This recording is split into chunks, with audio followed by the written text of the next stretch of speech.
Hi, I'm Jessica Stutzman, and this is the Millcreek Government Channel. Our guest today is Jon Demarco of the Presque Isle Partnership. Jon, thanks so much for joining us here today. Thanks. I always love coming on. Yeah, well, summer is right around the corner. I'm really excited about everything you guys have to offer. But the first thing I want to ask before we jump into our talk, Presque Isle is a state park which is governed under the Department of Conservation and Natural Resources.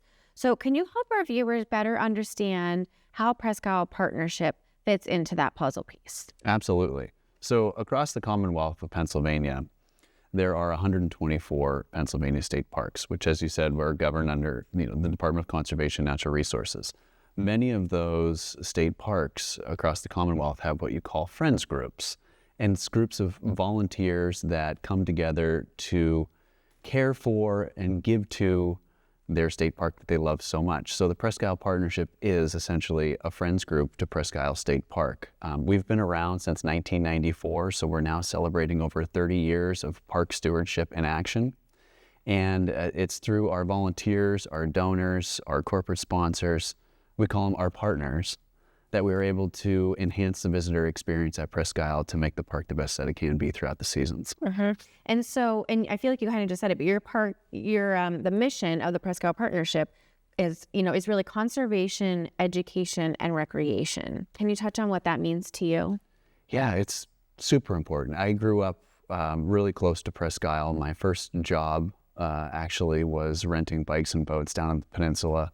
I've always loved living in this Great Lakes region. There's so much that the Great Lakes offer us, and talk about the diverse ecosystems down at Presque Isle. It is just world class on so many levels. The recreation is unreal. A world-class fishery, amazing sunsets, all the opportunities that the park provides for free. And that's really the key to this, and what makes it so special is that Pennsylvania state parks are free. So to be able to come down and unwind, exercise your body, your mind, it's just one of those wonderful places. Historic preservation is huge to our organization. We played a big hand in the restoration of the Presque Isle Lighthouse and getting that seed money to get that going, which is now operated under a different organization, but they're doing a phenomenal job with our lighthouses. So much history is tied with the peninsula, and we're proud that we have played a role in enhancing Presque Isle for everybody and everything. And I will say, I was just down over the weekend, and I thought we'll go for a quick bike ride. We took my family. We rode bikes for an hour. We blinked, and it was an hour later, and it was so fun. The community feel and vibe and atmosphere. We start right around, I would say, like maybe Beach 2 and right around the Stall Center, and we made it all the way to Beach 8 and back. But just to see everybody playing on the volleyball courts, picnicking, playing on the playgrounds, it was so much fun. Sure. You drive around and you wonder, you feel that appreciation yourself, and you're wondering, does everybody else appreciate this? I hope they do. Because there's a lot of time, energy, and resources that go into upkeeping a 3,200 acre park.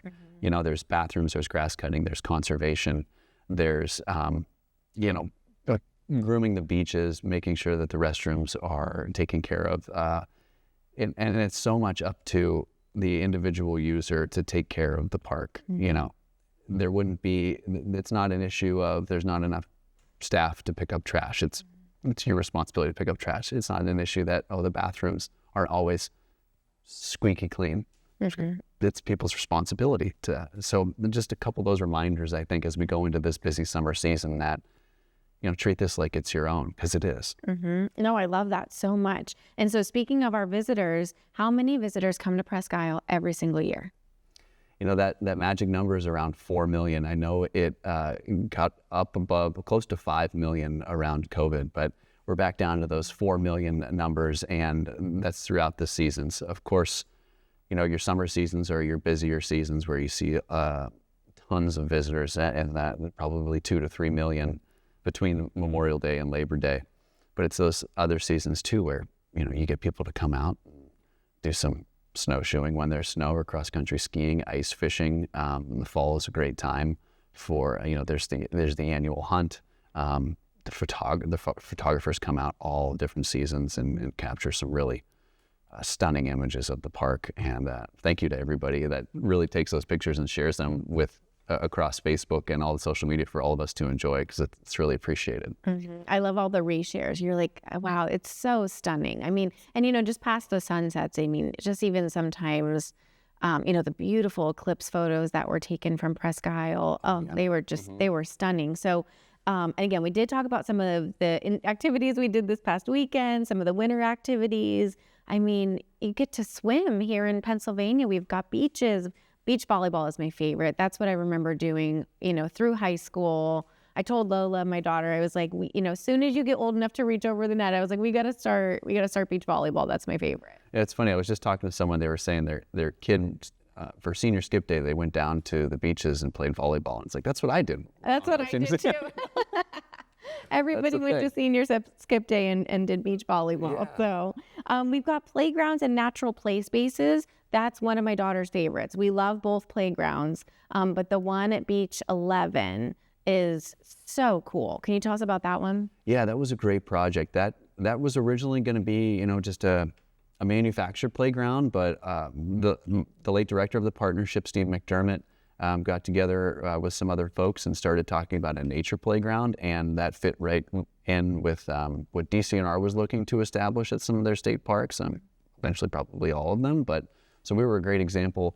Ours is a great example of how we can take natural materials that are available at the state park and turn it into a safe place for kids to explore in more of a natural setting. So like some of the large boulders from the break walls make a great climbing structure, tunnels, just loose parts like pieces of driftwood that kids can make lean-tos, and balancing on logs. It was a really fun process. And now having a 4.5-year-old ourselves, seeing her enjoy that just makes it so much better and worthwhile. We didn't have our child when I was working with the team putting it together, so it means a lot more to me now. For sure, absolutely. And you mentioned the other one that I don't think many people know about. Right behind the Tom Ridge Environmental Center is the another nature play space. Okay.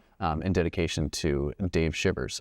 So that is a phenomenal example of using natural resources to introduce kids to a safe natural play, and lift up a rock and find a bug, and that becomes a whole thing in and of itself. Yeah. It's so worth it. Yeah. No, they become like pirates, and they use a log as their stage. It's really cool what kids' imaginations come up with. It lets it run wild, and that's what it's there to do. Yeah. Right. It is. And then historic sites. So let's talk about some of the historic sites we have on the park. Sure. So I mentioned the Presque Isle Lighthouse. There is a waterworks gear tower, which is at the ferry slip in the waterworks area. A lot of people think it's a lighthouse, but it's not. It's an ornamental structure that houses a mechanism that was used to pull the lid off of an emergency intake valve for the waterworks in case there was ever an issue out in the lake with their line. We restored that a few years ago with the generous donation, and it now sits out of the water and is a beautiful structure that's all painted up nicely, and there was a lot of people that were part of that, so that's a great one.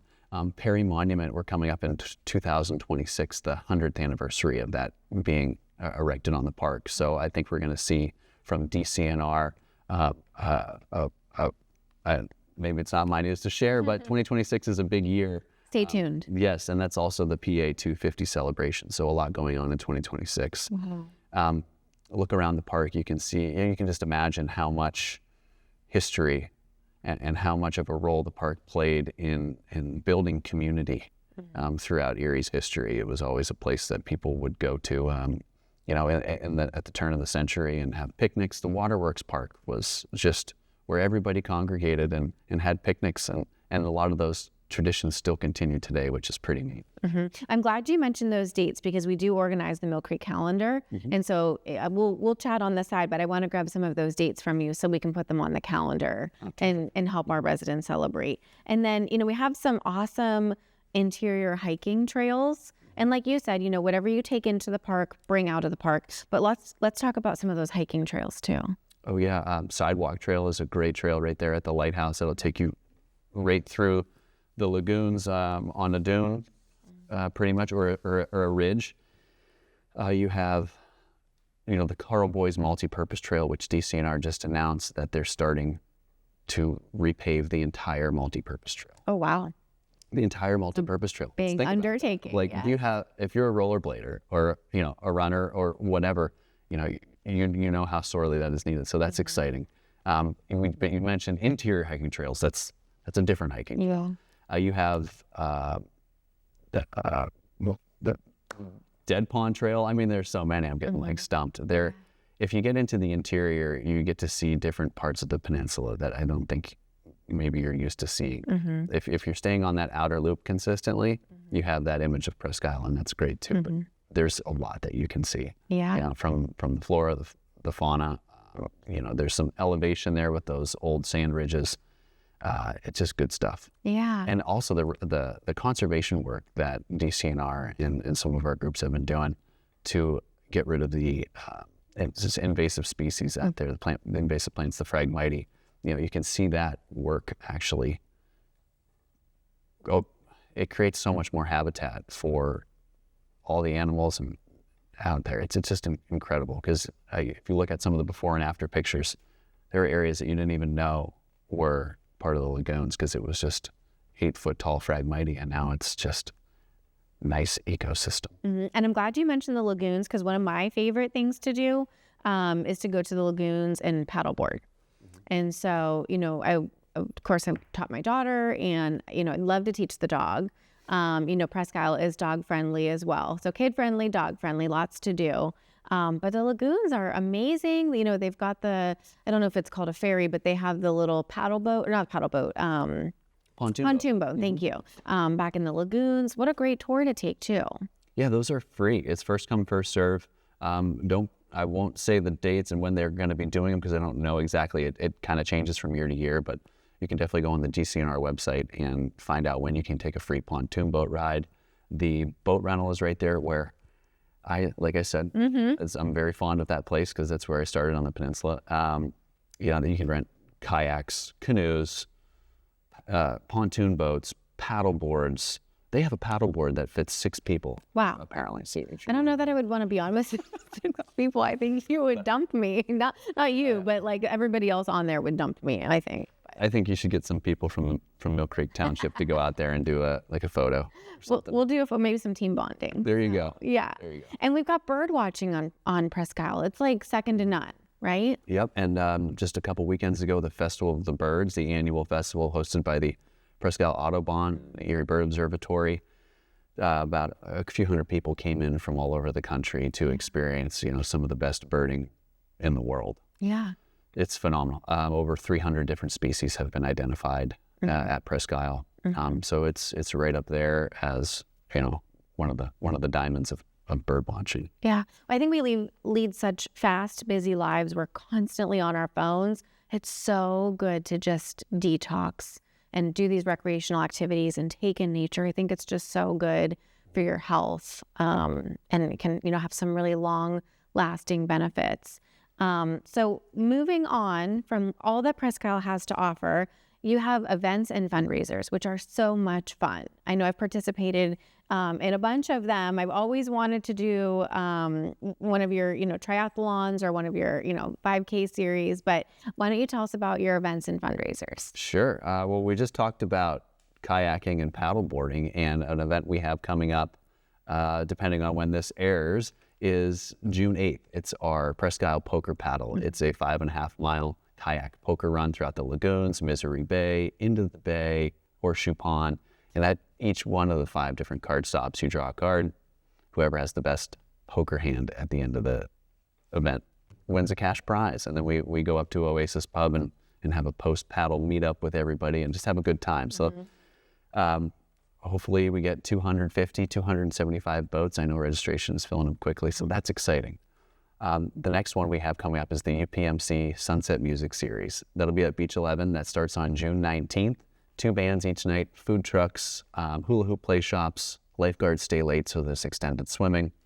And also, it's Presque Isle, so there's interior trails around there. There's the channel, if you want to take a break between bands or catch the first band and go for a hike. ride your bike out there. The EMTA Presque Isle Express also runs on Wednesday nights as well. So if you wanted to catch a free ride to the free concert, you can do so. Yeah, and it'll be beautiful scenery, beautiful views, hopefully beautiful weather in Erie. Yeah. But you know, it can change quickly. We know that. So, 15 minutes of rain, it'll be sunny again. So we know that. Keep our fingers crossed. And then that brings us right in. The last Sunset Music Series, because there's 6 of them, is right smack dab in the middle of Discover Presque Isle Week. So we're excited about that. It starts July 22nd. And that's when we can get out in the park, start handing out maps. We have some things going on, morning and evening yoga. There's programs that DCNR does special for Discover Presque Isle. It's really once we get into the weekend where a lot of those staple activities are happening. The Art in the Park Craft Festival with the food trucks at Beach 11. You have the Marquette Savings Bank Sand Sculpture Competition on Saturday, pancake breakfast. Just so much. The Beach 6 volleyball tournament during Discover Presque Isle, which if we were talking about volleyball, like if you're thinking maybe you want to do that, I think you should get a team together and I'll join that team. Give it a go. Yeah. We'll give it a go. Oh my gosh. There's no shortage of things to do during Discover Presque Isle. And then right after that is our Presque Isle Triathlon. That is August 3rd. Registration is almost at capacity. So if you have been kind of on the fence about it, I would go on and do some research and then make your decision quickly. But backing up, the last day of Discover Presque Isle, and actually during Discover Presque Isle weekend, is something that WQLN had been really involved with, and still is, the Lake Erie Cycle Fest. So the Presque Isle Partnership was asked to do, and we were so glad we were asked to do this, but Presque Isle Ride that would benefit the park. So we do our Sunday morning Presque Isle Sunrise Ride, which includes a ticket to the pancake breakfast and an early morning tour of the Presque Isle Lighthouse. So that's kind of what we're looking at for the whole summer. It's jam-packed, it's quick, it's gonna fly by, but it's Presque Isle. We organize these to duly serve as fundraisers for the park. So we have great sponsors that underwrite these, and without their support and without everybody buying a button or a t-shirt, we wouldn't be able to do some of these great projects that we have over the years. Yeah, absolutely. And you can go to Presque Isle like every single day of the week, in the summertime, and you'll have something to do. Jon, where do you see Presque Isle in 5, 10, 15 years from now? How are we going to grow? Presque Isle State Park, Presque Isle Partnership. Presque Isle Partnership. Presque Isle Partnership. We're just going to really try to elevate the Presque Isle Partnership as an organization that is here on behalf of everybody in town, everybody out of town, everybody that loves the peninsula. Connect them to the partnership, connect them to the park. Show them how your support, your engagement translates into making the experience better, to promoting Erie, promoting our greatest natural asset. So we're going to keep the course and just keep doing what we're doing, but try to do it better. And that is only possible with more people joining. Right. And so again, that's through volunteers, that's through donations, that's through participation. Is there any other way that I didn't mention that you want people involved? Taking care of the place, whether you're involved with the partnership or not, educating people on the proper etiquette when you're outdoors, and especially on the multi-purpose trail. If you're passing somebody, hey, passing on your left. Yeah, we rung the bicycle bell a couple of times, so they knew we were coming. Yes. Pick up your trash, take care of it. That's a big thing. With 4 million annual visitors, there's if everybody did their part, this would be, and it's great. I'm not saying that the park is in any way, shape, or form like on the down. It's on the up. And it has been this upward trajectory, and it's because of people who care about it and all that inhabits it. Yeah, no, that's a great message. Can you tell our viewers where to find more information, how to reach out to the Presque Isle Partnership, your website, if you're on social media, things like that? Sure, yeah. Our website is discoverpi.org, and we are on social media. We are on Facebook and Instagram, and our handle is Presque Isle Partnership. Okay. So that's the easiest way to get a hold of us, see what we got going on. Join our email list. You can do that through our website. We're always pushing out emails and content with up-to-date information. And we're going to be working on a mobile app too with Penn State Barron and some of their groups. So some exciting things coming down the pike here, and we're excited. Yeah, awesome. Jon, thank you so much for being here today. I really appreciate it. Oh, thank you.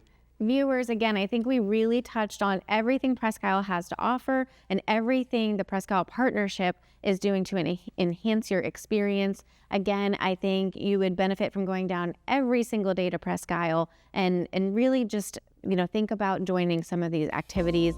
You won't regret it. You're going to have a ton of fun. Thank you for tuning into the Millcreek Government Channel, and until next time, have a great day.